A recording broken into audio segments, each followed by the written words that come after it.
ನಮ್ಮ ಮಗಳನ್ನ ನಿನಗೆ ಕೊಟ್ಟು ಮದುವೆ ಮಾಡ್ತೀವಿ ಅಂತ ಯುವಕನಿಂದ ಲಕ್ಷ ಲಕ್ಷ ಪೀಕಿದ್ದ ದಂಪತಿಯೊಬ್ಬರು ಉಲ್ಟಾ ಹೊಡೆದಂಥ ಘಟನೆ ಮೈಸೂರಲ್ಲಿ ನಡೆದಿದೆ. ಇತ್ತ ಹುಡುಗಿನೂ ಇಲ್ಲ, ಅತ್ತ ಕೊಟ್ಟ ದುಡ್ಡು ಕೂಡ ಇಲ್ಲ ಅನ್ನೋ ಪರಿಸ್ಥಿತಿಯಲ್ಲಿ ಯುವಕ ಕಂಗಾಲಾಗಿದ್ದಾನೆ. ನ್ಯಾಯಕ್ಕಾಗಿ ಮೊರೆ ಇಟ್ಟಿದ್ದಾನೆ.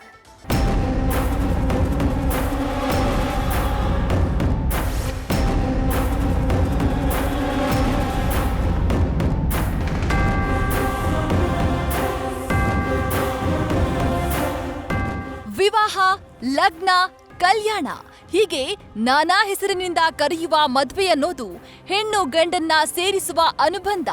ಆದ್ರೆ ಮದುವೆ ಕೆಲವರ ಜೀವನದಲ್ಲಿ ಅವಾಂತರವನ್ನೇ ಸೃಷ್ಟಿಸಿ ಬಿಡುತ್ತೆ.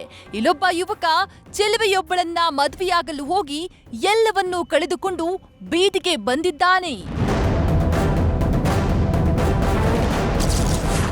ಮಗಳನ್ನ ಕೊಡ್ತೀವಿ ಅಂತ ಮೋಸ ಮಾಡಿದ್ರ ದಂಪತಿ.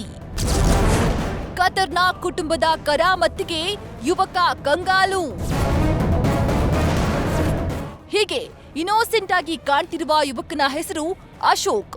ಈತ ಮೈಸೂರು ಜಿಲ್ಲೆಯ ಹುಣಸೂರು ತಾಲೂಕಿನ ಕಡೆಮನುಗುನಹಳ್ಳಿಯ ನಿವಾಸಿ. ಇನ್ನು ಮುದ್ದು ಮುಖದ ಚೆಲುವೆ ಸಿಂಚನ ಇದೇ ಗ್ರಾಮದಲ್ಲಿ ವಾಸವಿರುವ ವೆಂಕಟೇಶ್ ಲಕ್ಷ್ಮಿ ದಂಪತಿಯ ಪುತ್ರಿ. 4 ತಿಂಗಳ ಹಿಂದೆ ಈ ಕುಟುಂಬ ಅಶೋಕ್ಗೆ ತಮ್ಮ ಮಗಳು ಸಿಂಚನಾಳನ್ನ ಮದುವೆ ಮಾಡಿಕೊಡ್ತೀವಿ ಅಂತ ನಂಬಿಸಿ 25 ಲಕ್ಷ ಹಣ ಪೀಕಿ ಮೋಸ ಮಾಡಿರುವ ಆರೋಪ ಕೇಳಿ ಬಂದಿದೆ. 2 ಎಕರೆ ಜಮೀನು ಮಾರಿದ್ವಿ, ಅದೊಂದು 30 ಲಕ್ಷ ಅಮೌಂಟ್ ಬಂದಿತ್ತು. ಬಂದ ನಂತರ ಏನಾಯಿತು ಅಂದ್ರೆ ನಮ್ಮ ಹತ್ರ ಅಮೌಂಟ್ ಇರೋದು ನೋಡೇನೆ ಇವ್ರು ಏನು ಮಾಡಿದ್ರು, ಹುಡುಗಿ ತಾಯಿ ಆಗಲಿ, ಹುಡುಗಿ ತಂದೆ ಆಗಲಿ, ಹುಡುಗಿ ಆಗಲಿ ಮದುವೆ ವಿಚಾರವಾಗಿ ಡೈರೆಕ್ಟಾಗಿ ಒಪ್ಕೊಂಡ್ಬಿಟ್ರು. ನಮ್ಮ ಹತ್ರ ಅಮೌಂಟ್ ಅಂದರೆ ಮೋಸ ಮಾಡೋ ಉದ್ದೇಶದಿಂದ ಏನೇ ಆದ್ರೂ ಪ್ರತಿಯೊಂದು ನನ್ನ ದುಡ್ಡೇನೆ ಇನ್ವೆಸ್ಟ್. ಅದಕ್ಕೆ ಸಾಕ್ಷಿ ಏನು ಅಂದರೆ 3 ಜನನೂ ಹೆಚ್ಚು ಒಂದು 25 ಲಕ್ಷ ಅಮೌಂಟ್ವರೆಗೂ ಇಸ್ಕೊಂಡಿದ್ದಾರೆ. ಯಾವ ಥರ ನನ್ನ ಅಕೌಂಟಿಂದನೇ ಅವ್ರು 3 ಜನದ ಅಕೌಂಟ್ ಕೂಡ ಟ್ರಾನ್ಸ್ಫರ್ ಮಾಡಿದ್ದೀನಿ. ಅದಾದಮೇಲೆ ಸರ್ ಮದುವೆ ಹತ್ರ ಬಂತು, ನನ್ನ ಹತ್ರ ಇರೋದು ದುಡ್ಡೆಲ್ಲ ಒಂದು 25 ಲಕ್ಷ ಅಮೌಂಟ್ ಏನಿತ್ತು ಎಲ್ಲ ಕಿತ್ಕೊಂಡೆಲ್ಲ ಆಯಿತು. ಅದಾದಮೇಲೆ ನನ್ನ ಹತ್ರ ಯಾವಾಗ ದುಡ್ಡು ಕಡಿಮೆ ಆಯಿತು ಇಮ್ಮಿಡಿಯೇಟ್ಲಿ ಮದುವೆ ಮಾಡ್ಕೊಡೋದಿಲ್ಲ ಅಂತ ಆಯಿತು. ಯಾರು ಹುಡುಗಿ ತಂದೆ, ಹುಡುಗಿ ತಾಯಿ ಮದುವೆ ಮಾಡ್ಕೊಡೋದಿಲ್ಲ ಅಂತ ಆಯಿತು. ಇನ್ನು ತನ್ನ ಬದುಕಿಗೆ ಆಕೆ ಸಿಂಚನ ನೀಡ್ತಾಳಿ ಅಂತ ಕನಸು ಕಾಣ್ತಿದ್ದ ಅಶೋಕ್, ಸಿಂಚನ ಮೇಲಿದ್ದ ಪ್ರೀತಿಗಾಗಿ ಹಣ ಕೊಟ್ಟೆ, ಆದ್ರೆ ನನ್ನ ಬಳಿ ದುಡ್ಡು ಖಾಲಿ ಆದ್ಮೇಲೆ ನನಗೆ ಹೆಣ್ಣು ಕೊಡಲ್ಲ ಅಂತ ಮೋಸ ಮಾಡಿದ್ದಾರೆ ಅಂತ ಅಶೋಕ್ ಅಳಲು ತೋಡಿಕೊಂಡಿದ್ದಾರೆ. ಸರಿ, ಇದು ಇವಾಗ ಇಷ್ಟೆಲ್ಲ ಹತ್ರಕ್ಕೆಲ್ಲ ಬಂದು ಚೌಟ್ರಿಗೆಲ್ಲ ಬುಕ್ ಮಾಡಿ, ಅದೇ 2020 ಚೌಟ್ರಿಗೆಲ್ಲ ಬುಕ್ ಮಾಡಿ ಈ ಥರಕ್ಕೆ ಆಯ್ತಲ್ಲ. ಹುಡುಗಿಗೋಸ್ಕರ ಒಂದು 60 ಗ್ರಾಮ್ ಚಿನ್ನನೂ ಮಾಡೋಕೆ ಹಾಕಿದ್ವಿ. ಎಲ್ಲ ಸೂಕ್ತವಾದ ದಾಖಲೆ ಎಲ್ಲ ನನ್ನ ಹತ್ರ ಇಟ್ಕೊಂಡಿದ್ದೀನಿ, ಎಲ್ಲದಕ್ಕೂ ಕೊಟ್ಟಿದ್ದೀನಿ. ಅದಾದಮೇಲೆ ಸರಿ ಅಂದ್ಬಿಟ್ಟು ಅದು ಅಲ್ಲಿಗೆ ಬಿಟ್ಟಿದ್ರು. ಯಾಕೆಂದರೆ ಈ ಕಡೆ ಹುಡುಗಿನೂ ಮಿಸ್ ಆಯಿತು, ಈ ಕಡೆ ನನ್ನ ದುಡ್ಡು ಹೋಯ್ತು, ಸಮಾಜದಲ್ಲಿ ಇರೋ ಗೌರವನೂ ಹೋಯ್ತು ಅಂದ್ಕೊಂಡು ಅದು ಅಲ್ಲಿಗೆ ಹೆಣ್ಣು ಕೊಡಲಿಲ್ಲ ಅಂತ ಅಡಿಕೆ ಮರ ಕಡಿದ್ನ ಅಶೋಕ್. ಕೆಲ ದಿನಗಳ ಬಳಿಕ ಅಶೋಕ್ನನ್ನ ಮದುವೆಯಾಗಲು ಸಿಂಚನ ಹಿಂದೇಟು ಹಾಕಿದ್ದಾಳೆ. ಇದೇ ಕಾರಣಕ್ಕೆ ನಾನು ಕೊಟ್ಟಿರುವ 25 ಲಕ್ಷ ಹಣ ವಾಪಸ್ ಕೇಳಿದ್ದಾನೆ. ಆದ್ರೆ ವೆಂಕಟೇಶ್ ದಂಪತಿ ಹಣ ವಾಪಸ್ ಕೊಡಲ್ಲ ಎಂದಿದ್ದಾರೆ. ಕೆಲ ದಿನಗಳ ಬಳಿಕ ಮಗಳನ್ನ ಕೊಡ್ಲಿಲ್ಲ ಅಂತ ನಮ್ಮ ಅಡಿಕೆ ಮರಗಳನ್ನ ಅಶೋಕ್ ಕಡಿದಿದ್ದಾನೆ ಅಂತ ವೆಂಕಟೇಶ್ ದಂಪತಿ ದೂರು ನೀಡಿದ್ದು ಪೊಲೀಸರು ಅಶೋಕ್ನನ್ನ ಬಂಧಿಸಿದ್ರಂತೆ. ಹಣ ವಾಪಸ್ ಕೊಡಬೇಕಾಗುತ್ತೆ ಅಂತ ನನ್ ಮೇಲೆ ಸುಳ್ಳು ಕೇಸ್ ಹಾಕಿ ಜೈಲಿಗೆ ಕಳುಹಿಸಿದ್ರು ಅಂತ ಅಶೋಕ್ ಬೇಸರ ವ್ಯಕ್ತಪಡಿಸಿದ್ದಾನೆ.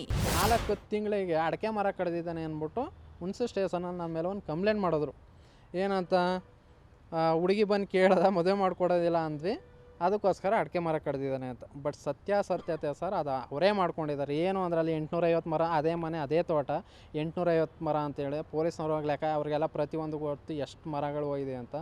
ನನ್ನ ಮೇಲೆ ಯಾಕೆ ಉದ್ದೇಶ ಏನಿತ್ತು ಅಂದರೆ ಅಮೌಂಟ್ ಕೊಡಬೇಕಲ್ಲ ಅನ್ನೋ ಒಂದು ಇದು, ಇವನೇನಾದ್ರು ಮಾಡಿ ಜೈಲು ಕಳಿಸ್ಬೇಕಲ್ಲ ಅಂದ್ಬಿಟ್ಟು ಈ ಥರ ಮಾಡೋದು ನನ್ನ ಮೇಲೆ ಒಂದು ಸುಳ್ಳು ಕೇಸ್. ಜೈಲಿಂದ ಹೊರಬಂದು ವೆಂಕಟೇಶ್ ಕುಟುಂಬದ ವಿರುದ್ಧ ದೂರು. ಇನ್ನು ತಪ್ಪೇ ಮಾಡದ ನನ್ನನ್ನ ಜೈಲಿಗೆ ಕಳುಹಿಸಿದ್ರಲ್ಲ ಅಂತ ನೊಂದಿದ್ದ ಅಶೋಕ್ ಜೈಲಿಂದ ಹೊರಗೆ ಬಂದ ಕೂಡಲೇ ವೆಂಕಟೇಶ್ ದಂಪತಿ ವಿರುದ್ಧ ಪೊಲೀಸ್ ಠಾಣೆಯಲ್ಲಿ ದೂರು ನೀಡಿದ್ದಾನೆ. ಮಾಧ್ಯಮಗಳ ಬಳಿ ಬಂದು ತನಗಾದ ಅನ್ಯಾಯವನ್ನ ತೋಡಿಕೊಂಡಿದ್ದಾನೆ. ಇದೆಲ್ಲ ಇವ್ರು ನನಗೆ ಏನೇನು ಮೋಸ ಮಾಡಿದ್ದಾರೆ ಪ್ರತಿ ಒಂದು ಸಾಕ್ಷಿ ಸಮೇತ ಎಲ್ಲ ತೊಗೊಂಡೋಗ್ಬಿಟ್ಟು ಸ್ಟೇಷನ್ಗೆಲ್ಲ ಆಧಾರ್ ಮಾಡಿಸಿ ಇವಾಗ 420 ಕೇಸ್ ಮಾಡಿದ್ದಾರೆ. ಅವ್ರ ಮೇಲೆ ಚೀಟಿಂಗ್ ಕೇಸ್ ಮಾಡಿದ್ದಾರೆ 506 ಮತ್ತು 420. ಇವಾಗ ತನಿಖೆ ನಡೀತಾ ಇದೆ. ಉದ್ದೇಶ ಏನಕ್ಕೆ ಬಂದೆ ಇವಾಗ ನಾನು ಇಲ್ಲಿ ಅಂದರೆ ನಂತರ ಯಾರು ಕೂಡ ಮೋಸ ಹೋಗಬಾರ್ದು. ಇವತ್ತಿನ ಪ್ರಪಂಚದಲ್ಲಿ ಒಂದು ಹೆಣ್ಮಕ್ಳು ಒಂದು ಅಥವಾ ಗಂಡು ಮಕ್ಳು ಒಂದು ನ್ಯಾಯ ಅನ್ನೋದಾಗ್ಬಿಟ್ಟಿದೆ. ಹೆಣ್ಮಕ್ಳು ಒಂದು ಫೋಟೋ ಹಿಡ್ಕೊಂಬಿಟ್ಟು ಇವ್ನು ನನಗೆ ಮೋಸ ಮಾಡ್ದೆ ಅಂದರೆ ಇಮಿಡಿಯೇಟ್ಲಿ ಆ್ಯಕ್ಷನ್ ತೊಗೊಳ್ತಾರೆ. ಸದ್ಯ ದಾಖಲೆ ಸಮೇತ ಸಿಂಚನಾ ಕುಟುಂಬದ ಮೋಸವನ್ನ ಅಶೋಕ್ ಬಯಲು ಮಾಡಿದ್ದಾರೆ. ಹುಣಸೂರು ಗ್ರಾಮಾಂತರ ಠಾಣೆಯಲ್ಲಿ ಈ ಬಗ್ಗೆ ಕೇಸ್ ದಾಖಲಾಗಿದೆ. ಪೊಲೀಸರು ನ್ಯಾಯ ಕೊಡಿಸದೇ ಇದ್ರೆ ಸಿಂಚನಾ ಮನೆ ಎದುರು ಧರಣಿ ಕೂರಲು ಅಶೋಕ್ ನಿರ್ಧರಿಸಿದ್ದಾರೆ. ಇದು ಕೂಡ ಯಶಸ್ವಿಯಾಗದಿದ್ರೆ ನ್ಯಾಯಾಲಯ ದಯಾಮರಣ ಕೊಡಲಿ ಅಂತ ಅಶೋಕ್ ಹೇಳಿಕೊಂಡಿದ್ದಾರೆ. ಅದೇನೇ ಇರ್ಲಿ, ಮೋಸ ಹೋಗುವವರು ಇರೋ ತನಕ ಮೋಸ ಮಾಡೋರು ಇದ್ದೇ ಇರ್ತಾರೆ. ಜೀವನದಲ್ಲಿ ಮದುವೆ ಅನ್ನೋದು ಪ್ರಮುಖ ಹಂತ. ಈ ವಿಚಾರದಲ್ಲಿ ಎಚ್ಚರಿಕೆಯ ಹೆಜ್ಜೆ ಇಡದಿದ್ರೆ ಇಂತಹ ಅವಾಂತರಗಳಾಗೋದು guarantee. Ravi Pandavapura, news first, Mysuru. News first ನಿರ್ಭೀತಿಯಿಂದ ನಿಮ್ಮ ಪರವಾಗಿ.